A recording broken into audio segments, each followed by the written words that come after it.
Hey, what's going on, guys? It's Josh from Cast Strength, keeping it going with our March Irish Whiskey Months coming up on St. Patrick's Day here this weekend. So I thought I'd bring out, a St. Patrick's Day classic, but my favorite from the Jameson range, the Black Barrel.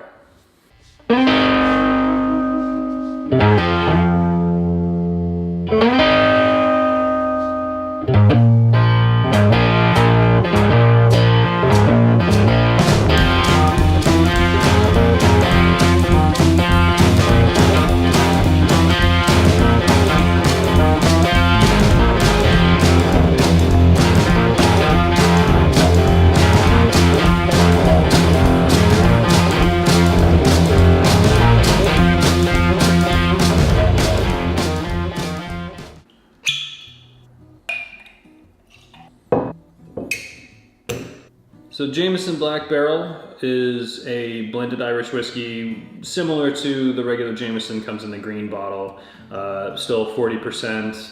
But what makes Black Barrel a little different is they describe it as being matured in extra charred first fill bourbon barrels, and I believe there's a little bit of sherry in here as well. So compared to the regular Jameson, that's fine. I don't have a problem with that. I'll go to it at a hotel bar or something like that, or a place that has kind of a generic whiskey selection. It's fine, but the Black Barrel has a whole lot more just kind of richness and flavor, body complexity than the regular one, due to that extra maturation that it gets in the first fill bourbon barrels and a little bit of sherry in there. It's relatively sweet. I mean, Irish whiskey tends to be kind of light and sweet, but this especially has kind of caramel, butterscotch kind of thing going on. A little bit of like nuttiness, almond, and even a little bit of fudgy kind of chocolate notes going on in there. And yeah, really honeyed, malty, despite the fact that it does have a little bit of grain whiskey, I'm sure, blended in there as well. I'm not sure exactly what the percentage is. I couldn't find that. But it does seem very sort of malt forward, which is something that I really like. It's much less thin, much less metallic, much less brittle tasting than the regular Jameson is. It's almost kind of, in flavor profile anyway, a little bit reminiscent of a bourbon, I think. So if you're a bourbon drinker and you want to get into Irish whiskey, this is a good choice. It's got a little bit of fruitiness in there as well. Something like dried fruit, like I'd say apricots or something like that. Oh, and there's a little bit of a soft baking spice going on. Not something that's too peppery like an intense cinnamon or something like that, but it's a little more like soft and gentle and subtle, like a nutmeg. I'd say the richness is just kind of on another level versus the regular Jameson expressions. That's why I kind of like to think about this as a budget version of Redbreast. It's not quite the same, but it gets a little bit closer to that super fruity, buttery, complex single pot still style that Redbreast is famous for. So it kind of gets Jameson a little closer to that ballpark in terms of flavor and just in terms of the overall impression of quality that you get from it. It's the hook for this whiskey really is that it's an excellent value for the money.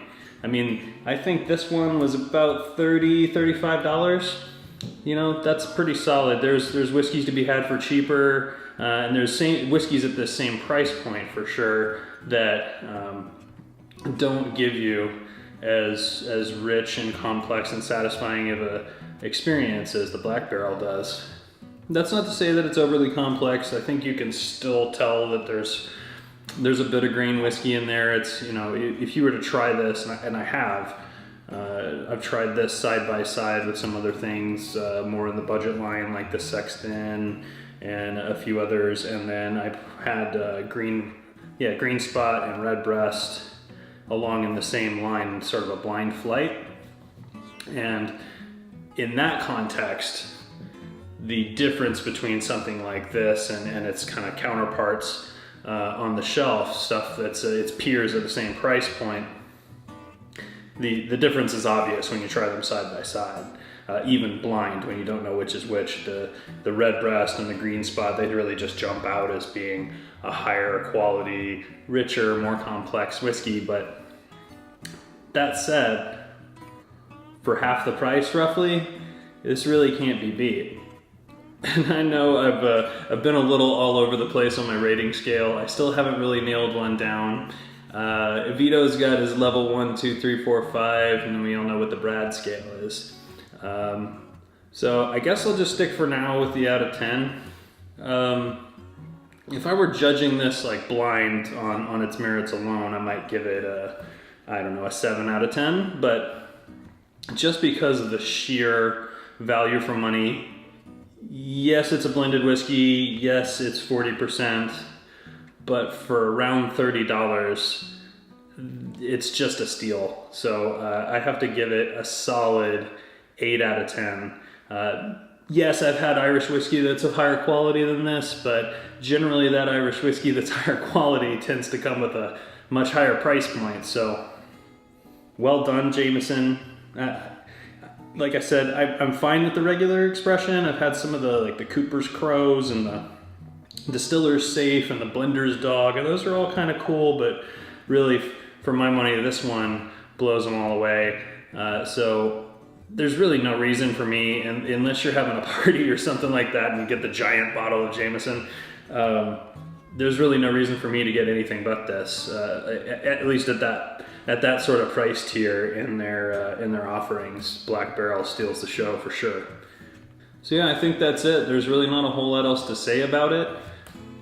It's something kind of approaching the complexity and the quality of a single pot still Irish whiskey, but at a much lower price point. It doesn't quite get there. You can still tell a little bit of the thin, bright, brittle grain whiskey in there. However, that's nitpicking, and I think well done, Jameson, on the Black Barrel. It's an excellent value for money. So I recommend it to people all the time if they're saying what should be my first Irish whiskey to try, what should be a sort of a budget Irish whiskey. Jameson Black Barrel all day long. So yeah, cheers guys. Like, comment, subscribe. Go check us out on Facebook. It's facebook.com/thecaststrength. There's also a Twitter and other things, all the social media. So go check it out and leave a comment below. And yeah, we'll see you next time. Cheers.